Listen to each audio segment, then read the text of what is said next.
Today we're going to chat about the do's and don'ts of portrait drawing. So this is my don't drawing and this is my do drawing. So we'll go through both of them and I'll show you what you shouldn't do and what you should do when drawing a portrait. You can see what the two of them look like together. So we'll start off with the don'ts and then we'll move on to the do's.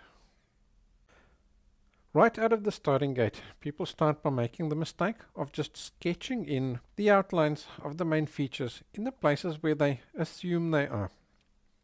In other words, they don't even bother trying to get them in the right places. They just eyeball it and that's good enough. Except it's not good enough. You're never going to get a good likeness if you do that.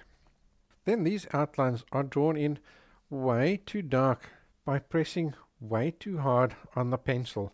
And that leaves grooves inside the paper so that in the end of the day you can't even erase those lines because they've left marks inside the paper, and those marks always end up showing in the final drawing.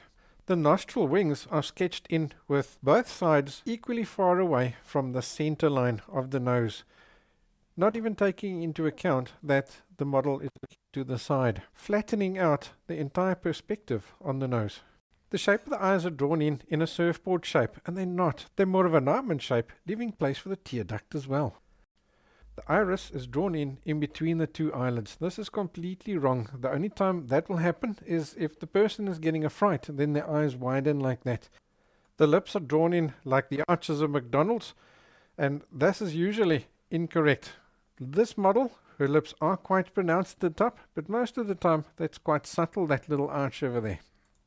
The center of the mouth where the two lips meet is usually just drawn in with a straight line, which is not the case. It's always got a bit of curvature to it, especially when the model is smiling. The teeth are drawn in just with straight lines. Your teeth aren't straight, they have shape to them. It's only the two front teeth that are reasonably straight. The rest have a much more rounded shape. When starting to shade the portrait is shaded in initially way too dark without any consideration for all the other tonal values. They only have light tonal values and dark tonal values, and nothing in between.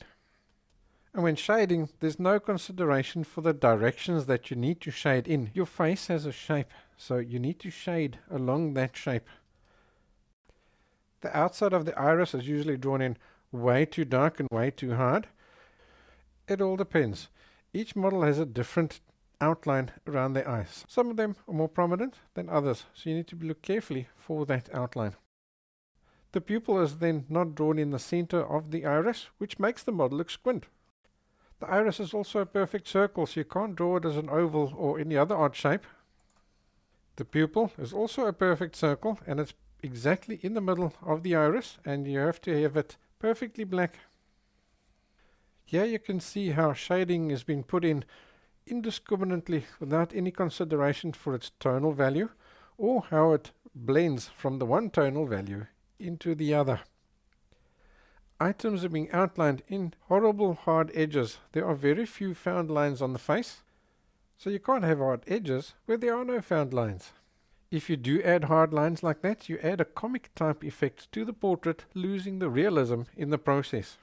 The nostrils are drawn in as big dark holes in the head where you can't see the holes, you're actually just seeing the shadings formed because of the distance between the back of the nose and the front of the nose. The eyebrows are drawn in with a really hard pressure on the pencil, and the directions of the lines look like a rainbow. More often than not, the eyebrows are drawn in way too thick, with the thickness being the same from the left to the right hand side of the eyebrow. You will also notice that so far I've only used one pencil. This is such a common mistake of using only one pencil. If you want to get nice, smooth skin tones, you need to use a full range of pencils depending on the tonal value that you're looking for in each area. They then try to make up for that by smudging the pencil that's on the paper to try and get those secondary tonal values. And this is absolutely the wrong thing to do, because all you're doing is filling up the tooth of the paper, and eventually the paper is not going to accept any more graphite as a result. What happens then is you try and press harder and harder, and all you're getting is shinier and shinier pencil marks. With the lips, people see that there are cracks, and they put in these cracks way too hard, making the viewer wish they could donate some lip balm to the drawing. The outer edges of the lips are outlined making them look like they have lipstick on, whether the model has lipstick on in real life or not. Folks assume the teeth are white so they don't get any shading, and this is wrong. Teeth have shape, so they need to be shaded. The gaps in between the teeth are very, very subtle, so you can't draw them in hard, solid lines like I have here. Here you can see how I've attempted to add a darker area on the cheek, but because I'm only using one pressure on the pencil, I'm not getting it right. The bottom lip is drawn as dark as the top lip, which is also incorrect. The eyelashes are drawn in with big gaps individually and perfectly straight, which also makes the model look like they've had a big fright. So between the centered pupils and the eyelashes, you end up with a very scary drawing.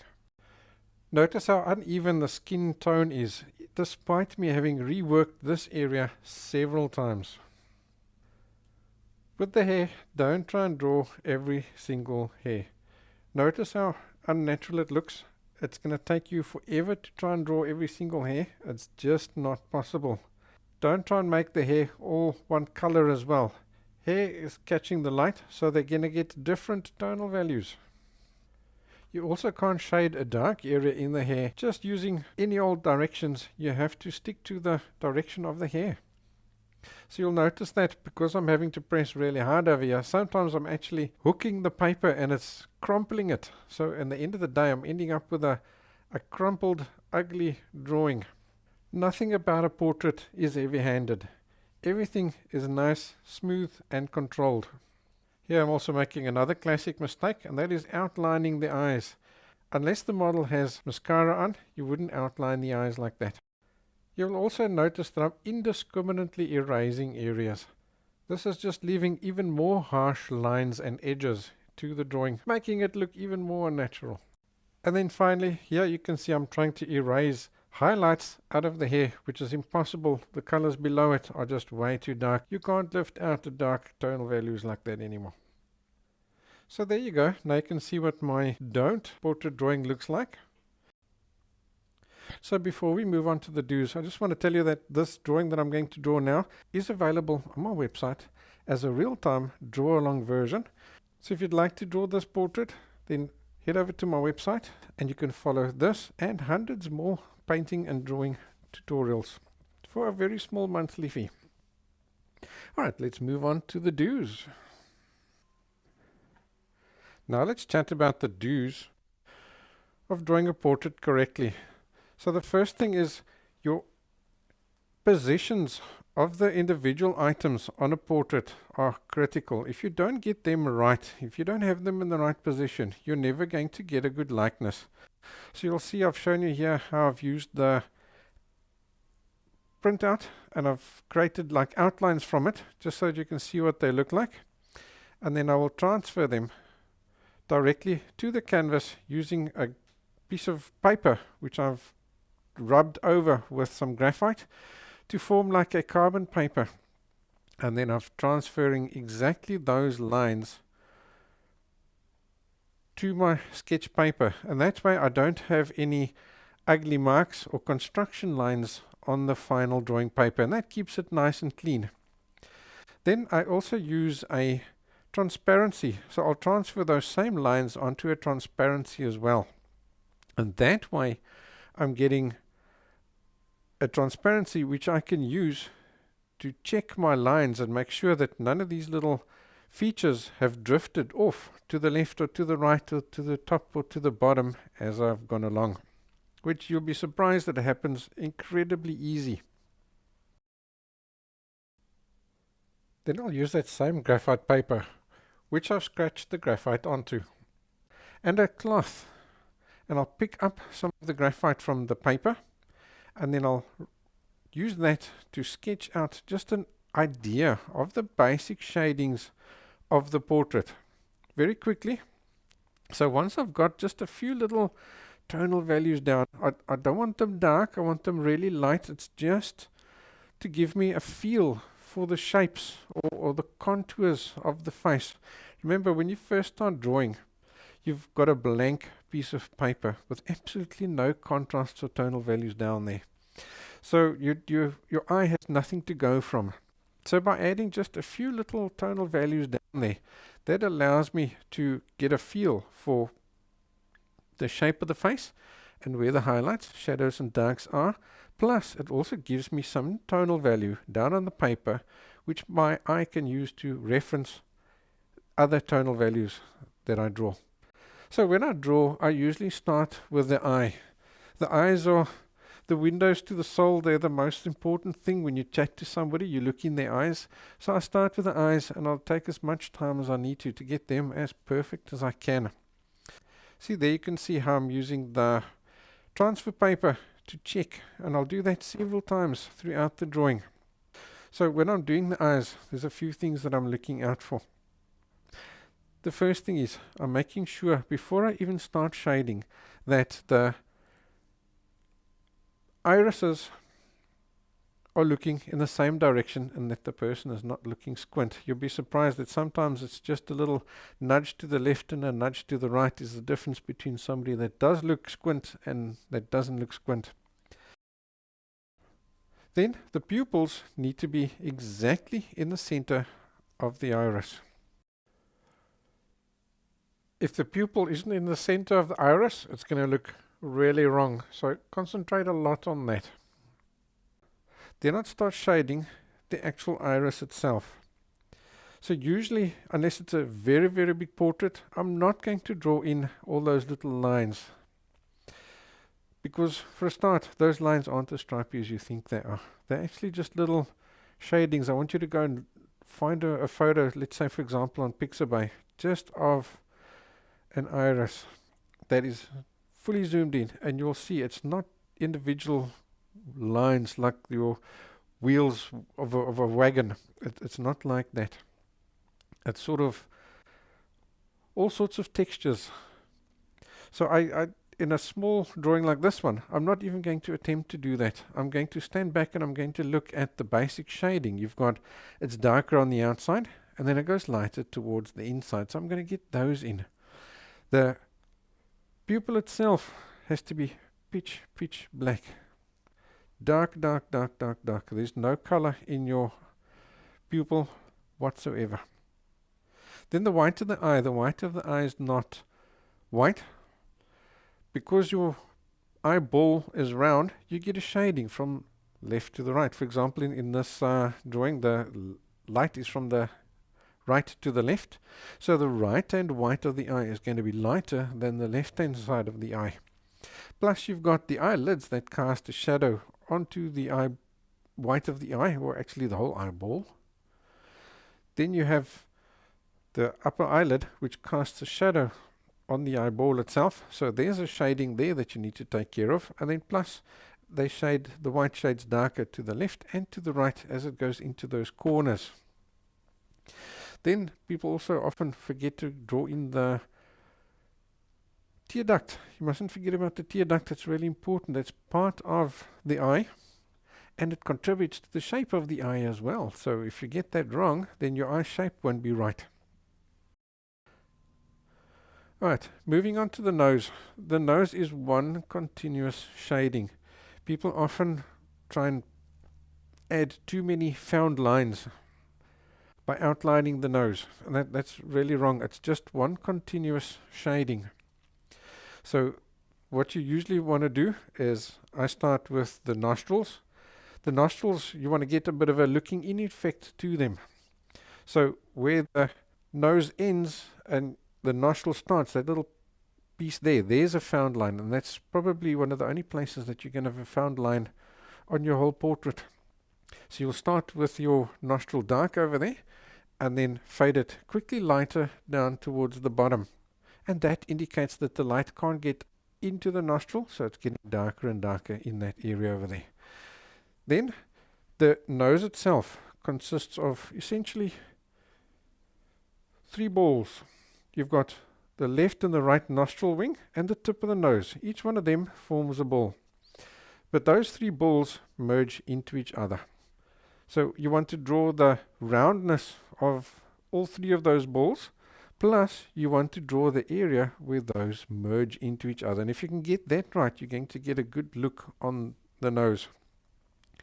So you'll notice here that I'm spending quite a bit of time on this nose because I'd lost my line on the bridge of the nose, that little highlight. So I've used my tracing paper to re-establish that line, and it shows you how quickly such a subtle little highlight being off just literally 4 millimeters can make all the difference between a realistic nose and one that looks like they've been in a fight and the nose is broken.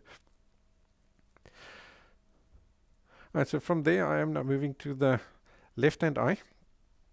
So I'm going to do the same there on the left hand eye, but now because the light is coming from the right to the left, you'll see that I'm making the white and the whole eye in general darker than the one on the right hand side. So that's indicating to me that the sunlight is coming from the right hand side. So the left hand eye is darker than the one on the right. So as I'm drawing, to get that realistic look in the eye, I'm looking for the reflections in the eye as well, and I'm going to put them in. The things that are reflecting in the eye are the light source itself, the objects that are around the person. So look for those and put them in. So I try and get a highlight that's overlapping the iris as well as the white of the eye. And if I can, I'm going to see there's a little bit of a highlight that I can lift out over the pupil as well. Then I'm really happy. The upper eyelid shades from left to right because he's round, he's following the shape of the eyeball. And then he also shades darker towards the top because at the top it goes in underneath the, it forms a fold where your eyebrow and the eyelid meet. So inside that fold the light also can't get in, so that gets darker.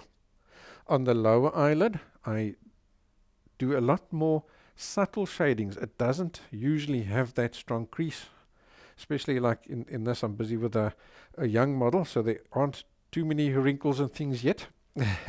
So you'll find that the shadings on the lower eyelid are really subtle, but you do still have to put them in. Look for that shape that the eyelid forms as it curls around to conform to the shape of the eyeball. So look for that and put that in.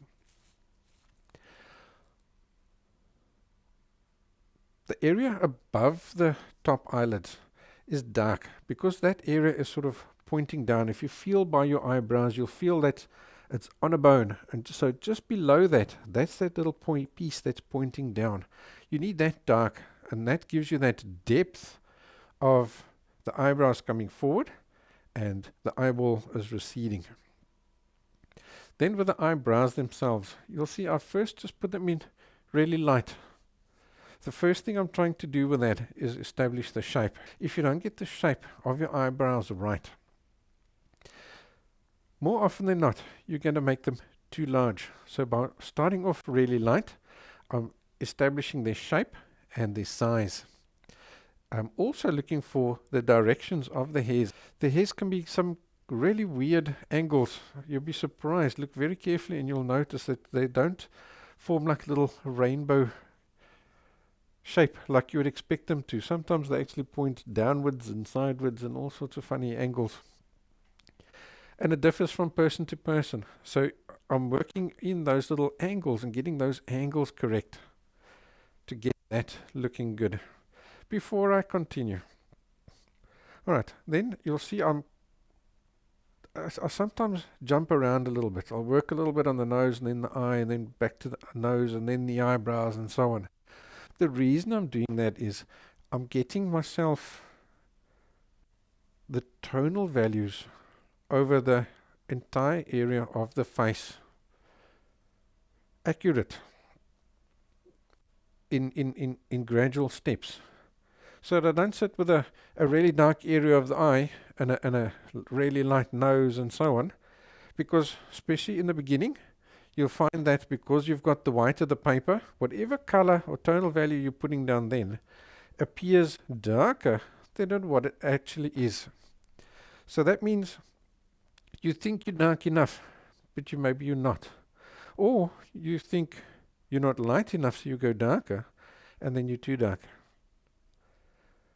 So by working a little bit here and a little bit there and gradually building up those tonal values, my eye is gradually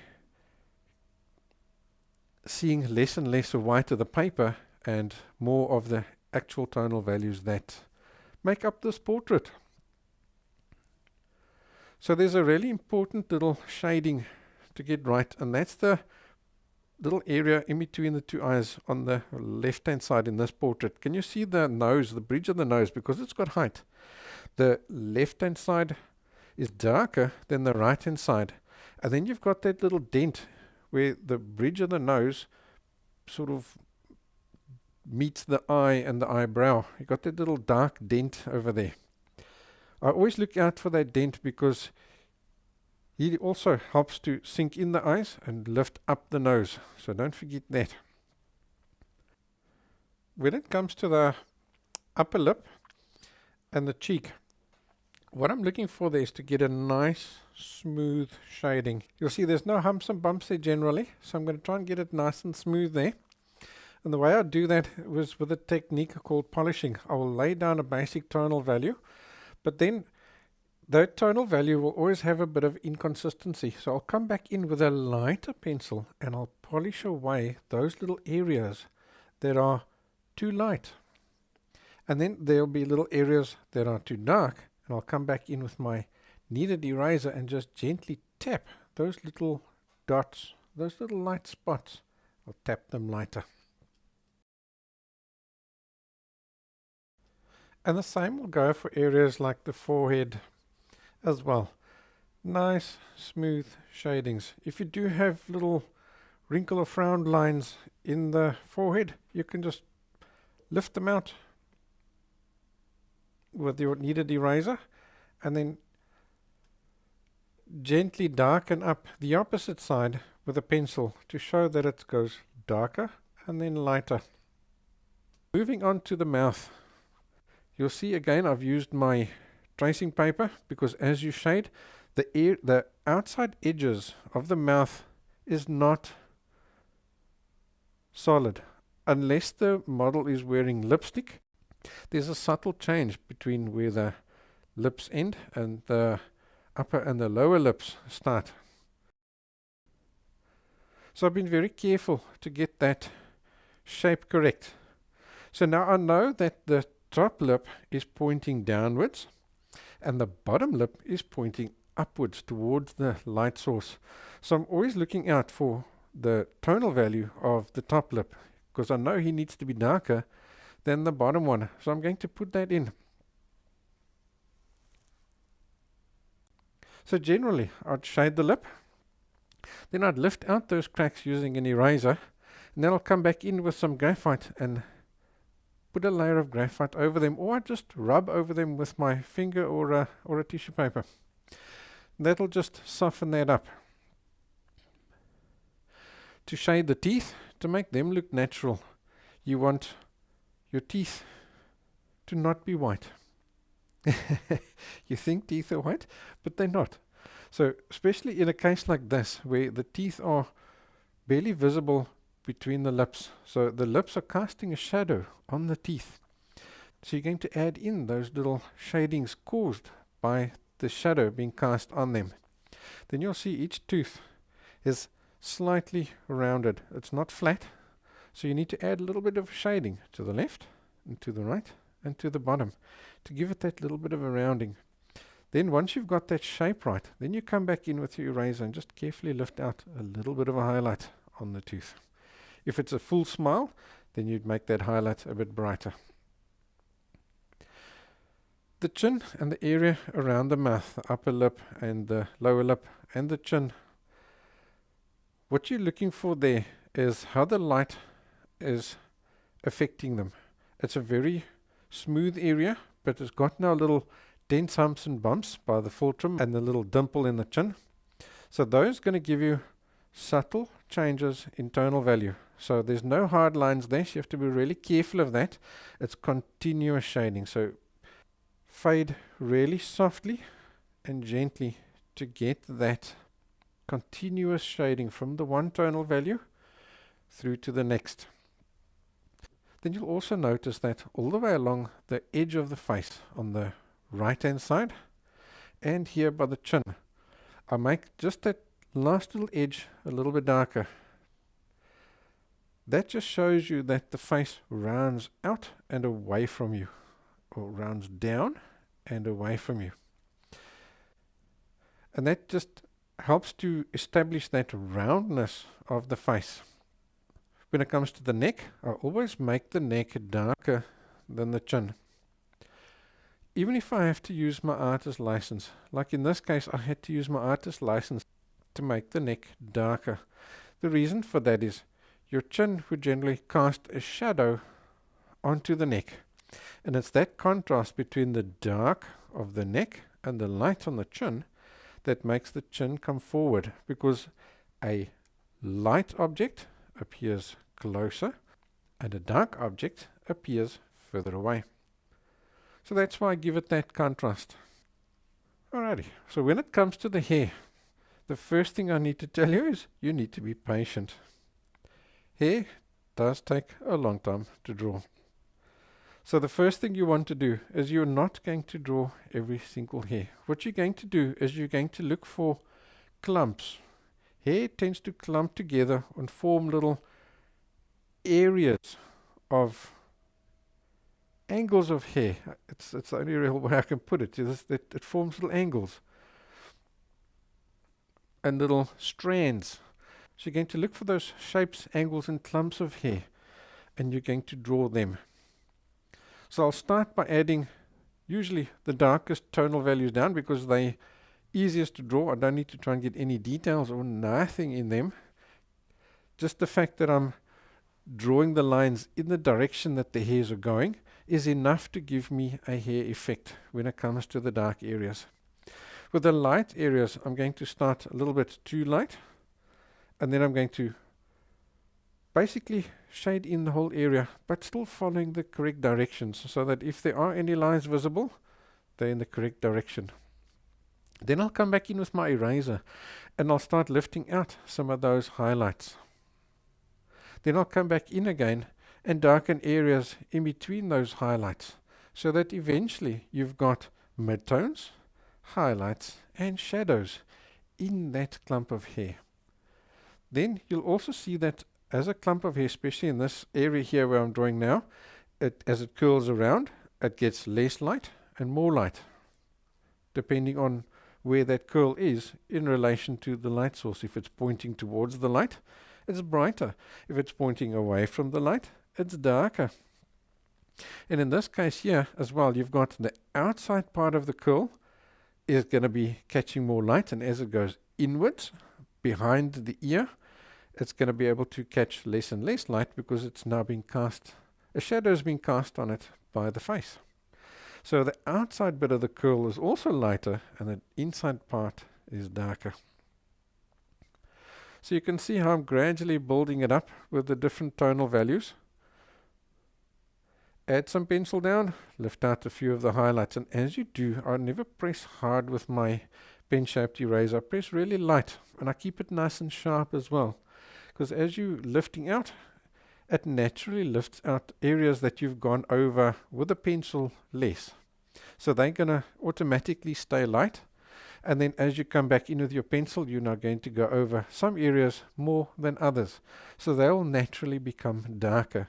And by doing that, you get an automatic hair effect without really trying. If there are flyaway hairs, then I avoid those areas. You can see how I'm working all the way around the one flyaway hair here, because I want that one to stand out in the end of the day. But to try and lift it out afterwards in that super dark area is going to be practically impossible. So as I'm drawing, I'm gradually making my tonal values darker, and I come right up to the line on that formed by that flyaway hair.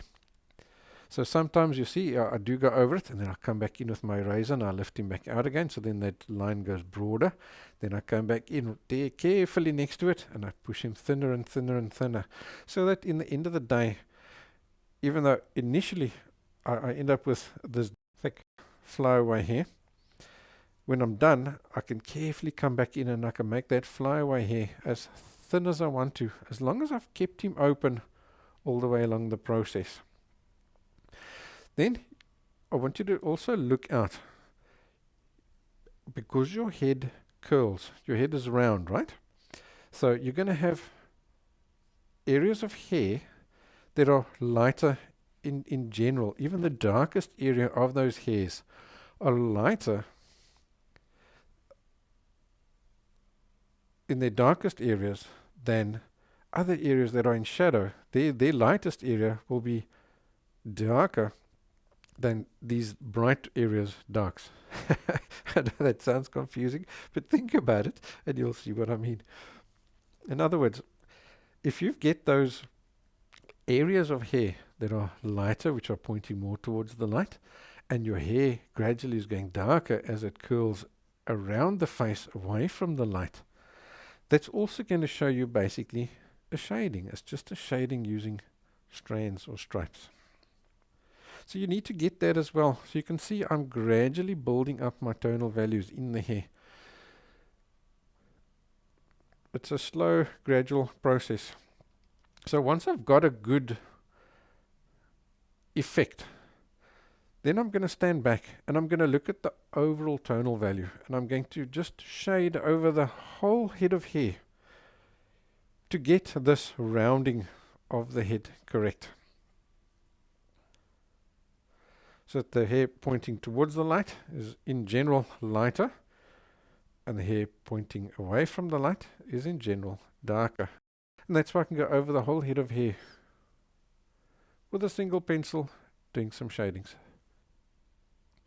On the hair on the right hand side, you really get a good feel for how that lighting affects the hair. You can see against her face the hair is really, really dark, because as that hair goes in, it's all pointing away from the light, and it goes in between the hairs to the right of it and the face. Even less light can get in there to illuminate those hairs. So you'll see that the hairs on the far right hand side, which are pointing outwards, are lighter, and they're gradually going darker towards the inside of the face. And that's great, because look what's happened now. Now you've got a really nice dark contrast between that dark shadow hair and the light, bright, sunlit edge of the face. And that brings that whole face forward. So now you'll notice something, that as I've gone along, I've made my hair really nice and dark, so I've got their tonal values correct. So you'll notice that the tonal values in the face, even though the face looked fantastic before, and it still looks good, the tonal values are now too light. In other words, because I didn't have these nice dark contrasts on the hair when I was doing the face, my eye was telling me that the dark that I was drawing was dark enough, when it actually wasn't. So once I've done with the hair, I'm going to have to come back into the face and adjust my darkest tonal values so that they match the darkest tonal values in the hair. And that way there'll be a balance between left and the right side of the portrait.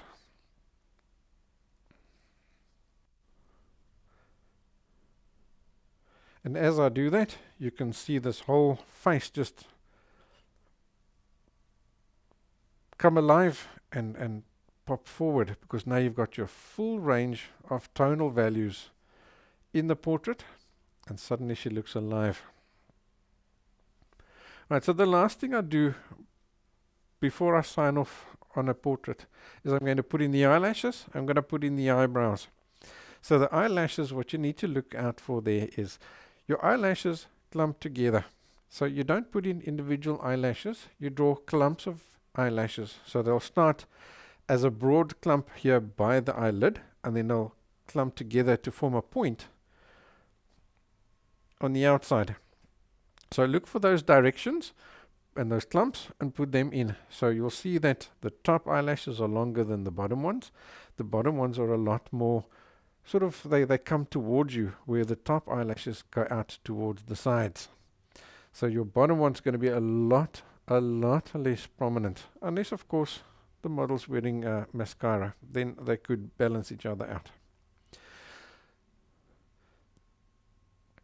Now I put in the eyebrows and I get there, because I've already got their shape and their directions and everything right. All I need to do now is put in nice flicks to get those hair directions correct and the right tonal value and the right amount. So I'll put in a bunch, stand back, see, am I too light or too dark?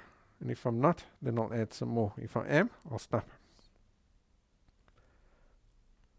And with that, my portrait is finished. So I think I've laid out